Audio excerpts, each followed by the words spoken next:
जीवन आप लोग कैसे होप कि आप लोग अच्छे होंगे। तो फिर भारत में एक व्यक्ति खेती करने के लिए कितनी जमीन खरीद सकता है, जाने कितनी है जमीन खरीदने की लिमिट, तमाम जानकारी बताऊंगा। लेकिन उससे पहले अगर आप मेरे चैनल पर नए हैं, अब तक अपने मेरे चैनल को सब्सक्राइब नहीं किया तो प्लीज चैनल को सब्सक्राइब कीजिए और बेल आइकन प्रेस करें ताकि ऐसे लेटेस्ट अपडेट सबसे पहले नोटिफिकेशन आपको प्राप्त हो। तो भारत में भूमि निवेश का एक प्रमुख आकर्षण रहा है। भूमि जो कि स्वामित्व और सुरक्षा का प्रतीक मानी जाती है, निवेश के लिए सबसे प्राचीन और विश्वसनीय संसाधनों में से एक है। लेकिन भारत में भूमि खरीद की प्रक्रिया इतनी सरल नहीं जितनी दिखाई देती है। विभिन्न राज्यों के भूमि खरीद के विभिन्न नियम है जो कि निवेशकों को ध्यान में रखना जरूर चाहिए। तो मैं बता दूं कि भारत में भूमि के निवेश का एक प्रमुख आकर्षण रहा है। भूमि जो कि अस्तित्व और सुरक्षा का प्रतीक मानी जाती है, निवेश के लिए सबसे प्राचीन और विश्वसनीय संसाधनों में से एक है। लेकिन भारत में भूमि खरीदने की प्रक्रिया इतनी सरल नहीं है। तो मैं बता दूं कि केरल में भूमि संशोधन अधिनियम 1963 के अनुसार गैर विवाहित व्यक्ति के केवल 7.5 एकड़ और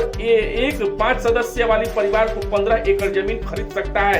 यह नियम संसाधनों में उचित वितरण और जमीन अधिकारीकरण को रोकने के लिए बनाया गया है। मैं बता दूं कि महाराष्ट्र में खेती योग्य भूमि केवल वही खरीद सकता है जो पहले से खेती का कार्य कर रहा है, जिसकी अधिकतम सीमा 54 एकड़ है। यह नियम कृषि भूमि के संरक्षण और खेती के उपयुक्त लोगों के हाथों में इसे सौंपने के उद्देश्य से बनाया गया है। मैं बता दूं कि पश्चिम बंगाल और अन्य राज्यों के नियम जो है, पश्चिम बंगाल में एक व्यक्ति अधिकतम 24.5 एकड़ जमीन खरीद सकता है, जबकि उत्तर प्रदेश में 12.5 एकड़ और बिहार में 15 एकड़ जमीन तक खेती के लिए योग्य जमीन जो है खरीद सकता है। गुजरात में खेती योग्य जमीन केवल किसान ही खरीद सकता है, जिसमें कि कृषि के सुरक्षा को सुनिश्चित करता है। तो मैं बता दूं कि एनआरआई और ओवरसीज सिटीजन के लिए प्रावधान है कि मैं बता दूं कि ओवरसीज सिटीजन भारत में खेती योग्य जमीन खरीदने का इजाजत नहीं देता है। यह नियम भूमि के अधिग्रहण और विदेशी स्वामित्व को सीमित करने के लिए,